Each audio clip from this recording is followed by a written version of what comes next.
Welcome to another episode of the Jampack Report, today for March the 29th of 2021. Of course, my name is Samuel Adams, and this is a daily gaming news podcast meant to bring you the hottest news you need to know from around the industry. Hosted on YouTube and podcast services around the world 5 days a week, it's your one-stop shop for everything you need to know. So if you enjoy the show and you like what you see, hit that subscribe button and keep coming back for more. But it's that time of year once again. The birds are in the air, the pollen fills your lungs, and Call of Duty leaks have made their way online because it seems this year's game is being developed by Sledgehammer Games, and its working title is Call of Duty World War II Vanguard. Yes, we are returning to World War II. This news is reported on by Modern Warzone, which is also citing a tweet from known industry leaker VictorZ that has shared this year's game will return to World War II and is currently being developed under that codename, once again Call of Duty World War II Vanguard, though this name is going to change at a later date according to the report. This new information conflicts with a previous report from Modern Warzone, which said the game would take place in the 1950s. However, this site hypothesizes that it could be an alternate history Call of Duty game where the war does not end in September of 1945 and instead continues, and so you get to see what would happen if it did not come to a conclusion at that stage of the game.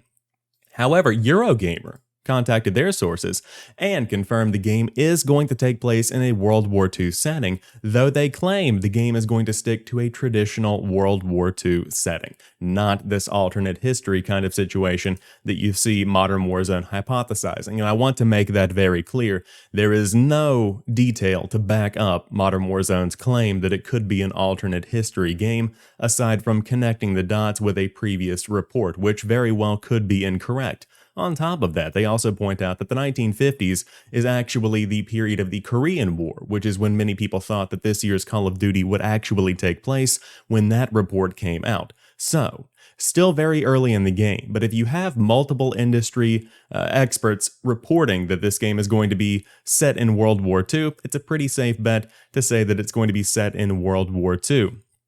I'm down for this, but at the same time, it feels strange. We just returned to the modern setting with Modern Warfare. We just returned to the Vietnam/Cold War era with Call of Duty Black Ops Cold War. I would have liked to see the Korean War, and of course we very well still could. And also, on top of that, with Modern Warzone's report of this hypothetical alternate history game, I would kind of like to see that as well. I would love to see Call of Wolfenstein, as I put it on Twitter, come to light. That sounds very neat to me. But World War II is one of those iconic FPS settings, and I think there are still plenty of stories to be told there.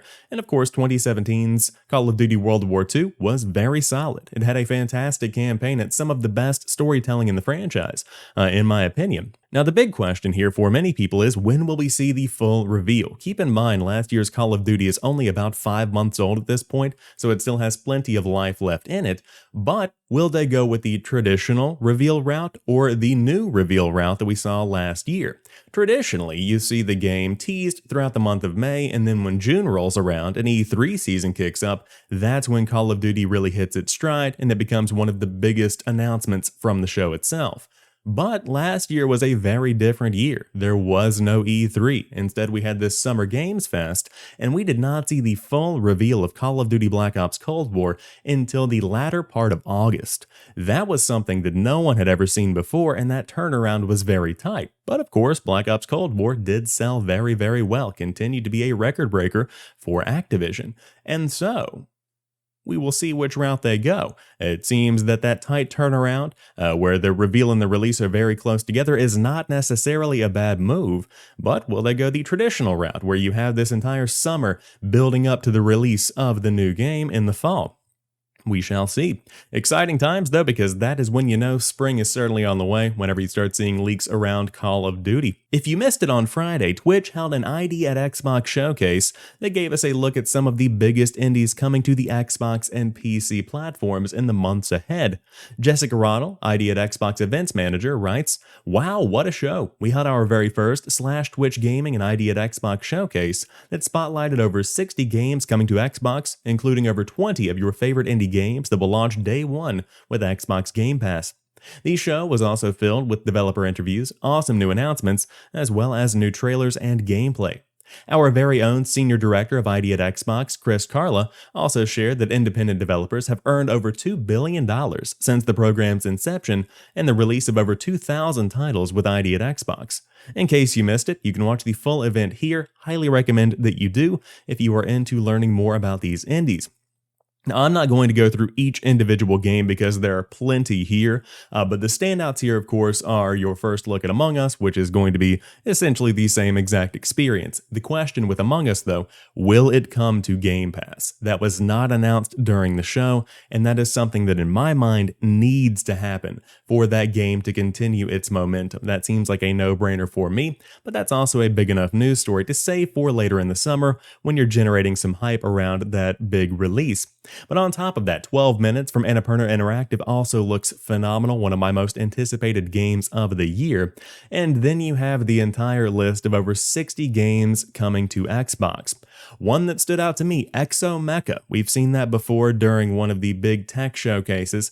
It looks like a generic Crysis, but it looks fun. I think that's the biggest thing for me. Still plenty of work to be done there, but it does look good nonetheless. Of course, another major one is Hello Neighbor 2. That's one that a lot of people have been looking forward to, coming from Tiny Build. Then, additionally, there was one other one that I wanted to point out. Actually, two other ones that I did want to point out. Second Extinction and Stalker 2. Very big games coming there, but there is something for everyone here during the Xbox event. No matter what you are into, you can certainly find something for your liking. One of the biggest releases that is coming this year from this indie showcase is Stalker 2, and that's coming to Game Pass on day one. That is going to be a very, very successful game because it looks phenomenal. Like, just genuinely, the environments look great, the gunplay looks great, looks like a really solid game, so I'm looking forward to learning more. But if you do want to check out the entire event, you can find it over on Twitch, and if you want to see the entire sizzle reel, that's up on YouTube and other platforms around the world, but very exciting stuff here. And Xbox is actively making a push into the indie space. Of course, for those that aren't aware of the origins of indies, the Xbox Live Summer of Arcade gave birth to some of the biggest indie games that we still have today. Super Meat Boy is one that comes to mind as one that gained a lot of popularity during the Summer of Arcade. But in the following generation, for the PlayStation 4 and the Xbox One, PlayStation really hit the ground running, making it a haven for indie developers. And so now Xbox is making a big push back into that space because now people are asking, where are the games? What can I play on Xbox? What can I play on PlayStation? And now is the time that they prove that they are a destination to play a variety of games, from big AAA titles to small indie games. Whatever you want, you can find it on Xbox, and that is what they're trying to prove here. Again, very impressive showcase. If you do want to check it out, up on Twitch and the sizzle reel on YouTube now. PUBG Mobile's lifetime revenue has passed $5 billion, and Sensor Tower estimates show that the Battle Royale generated $2.7 billion in 2020 alone. That's the main bulk of the story here, but I did want to share that it averages at $7.4 million in player spending per day. That was the average for last year. Now, last year was, again, a year that was a little bit different than a traditional year. COVID-19 kept a lot of people at home, and PUBG is a very big name in the Battle Royale space. And I will say, out of all of the Battle Royale experiences available on mobile devices, PUBG Mobile, in my mind, comes in just behind Call of Duty Mobile, which has a fantastic Battle Royale experience. But for the first 9 months of the year, James Batchelor writes at GamesIndustry.biz, the game averaged at $704 million per quarter, taking $555 million in Q4. Sensor Tower reports player spending has already hit $709 million in Q1 2021, making it potentially the game's most lucrative quarter to date. January alone saw player spending of $259 million, the third biggest month in the game's history. Massive win here for Tencent, massive win here for those that are behind the scenes making this happen at PUBG Corporation, and this game just continues to have very, very long legs. People tend to think that just because PUBG is not dominating the Battle Royale tag on Twitch anymore, that it is dead or it's a game that is dying. It's not. It has evolved. It still has plenty of players on console and on PC, but on mobile, that's where you see it really thriving. And again, solid experience. So PUBG Mobile's lifetime revenue has passed $5 billion, and they are currently on track to, hypothetically, if everything pans out, have their most popular quarter in history for the game. Impressive stuff right there. I'll tell you what's not impressive. The new Tony Hawk's Pro Skater 1 and 2 Next Generation update, which has broken the game on Xbox. This is a general PSA for those that are trying to upgrade, or if you do want to upgrade. It seems upgrading to the Next Gen update, which, again, I mind you, does cost $10. An additional fee to upgrade. It seems to be breaking the game, with many people crashing 10 seconds into the main menu, and if you can get in, you can do a skate session for about 2 minutes before the game does crash. It seems this is an issue with Activision's servers, not necessarily the game itself, because it seems everything is okay when the game is played offline. But PlayStation players are not out of the issues just yet. It seems they are also having some issues when it comes to smaller settings, some UI issues, but nothing that is as crippling as what you see on Xbox. Hopefully Activision issues a fix for this ASAP, because this is generally a bad situation. Of course, the Gamer reports here that you do have to pay an additional $10 to upgrade to the next generation version, unlike Crash 4, where you could just upgrade for free. So this is a tricky situation, since now you have asked people for money, and instead of giving them a better experience, you have broken their game. Not a great look at all. Again, I'm sure a patch is on the way or a server-side issue is on the way to be fixed, but just wanted to let you know to hold off on that next-gen update if you are a Tony Hawk's Pro Skater 1 and 2 player that wants to dive in on the Xbox. I will say I have purchased the $10 next generation upgrade, which gets you a couple of extra pieces of content on top of that next-gen boost, but I have not had a chance to dive in. So I suppose I got lucky on that one, but they still got my money, so I'm feeling kind of bad about it. But we will see what happens. I will update you when the fix is implemented. To round out today's show, some unfortunate news. Sony has quietly killed off the old web version of their PlayStation Store that let people access PS3, Vita, and PSP games. This news is the first of a larger story to come, but if you missed last week's insider announcement, it seems that the PS3, PSP, and Vita stores will be going offline later this summer. As I said last week, the PS3 and PSP stores going offline make sense. That's a sensible move. Vita is still a platform that has gotten new releases in 2021. This is a platform that continues to get new games coming to it, and it continues to have people playing them. So it seems kind of counterproductive, but I suppose they will make their choice. Again, that is not something that has been officially announced, but the Gamer reports that the PS3 and PSP stores will go offline on July the 2nd, with the Vita store following on August the 27th.